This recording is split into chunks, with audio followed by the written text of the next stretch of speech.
పారిజాతం చాలా గట్టిగా కార్తీక్‌ని పిలుస్తూ ఉంటుంది. ఇంతలో అక్కడ ఉన్న కార్తీక్ పారిజాతం దగ్గరికి వచ్చి, "ఏంటి పారు" అని చెప్పేసైతే అడుగుతూ ఉంటాడు. ఆ మాటలు వినగానే అక్కడ ఉన్న పారిజాతం మాత్రం, "ఏంట్రా ఇంట్లో ఉన్న వాళ్ళందరినీ సార్, మేడం అని పిలుస్తున్నావు.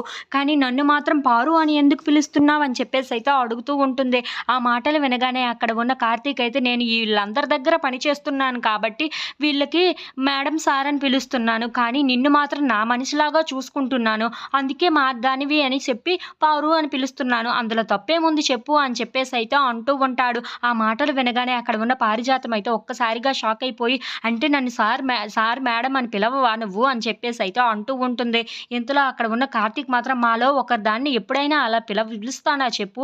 నువ్వు మాలో ఒకటి. మాలో కలిసిపోయావు కదా! మనందరిది ఒక యూనియన్" అని చెప్పేసైతే అంటూ ఉంటాడు. ఆ మాటలు వినగానే అక్కడ ఉన్న పారిజాతానికి ఏమీ అర్థం కాక, "ఏంట్రా నువ్వు ఏం మాట్లాడుతున్నావో నాకు ఏమీ అర్థం కావటం లేదు" అని చెప్పేసైతే అంటూ ఉంటుంది. ఇంతలో అక్కడ ఉన్న కార్తీక్ మాత్రం, "ఏంటి నీకు నేను చెప్పింది అర్థం కాలేదా?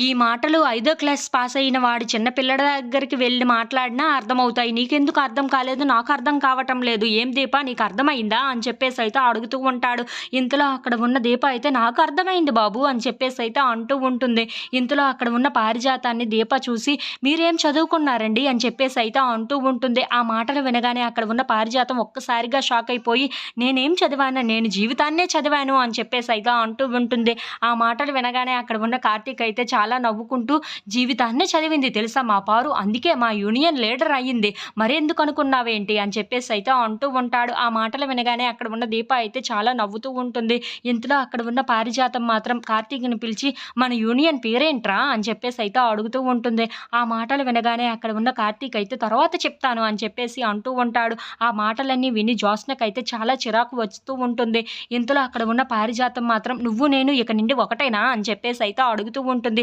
"మరి చెప్తున్నాను కదా! నువ్వు నేను ఒకటే. మనిద్దరం ఒకటే. మనందరం ఒకటే" అని చెప్పేసైతే పారిజాతాన్ని చూసి అలా నవ్వుకుంటూ మాట్లాడుతూ ఉంటాడు.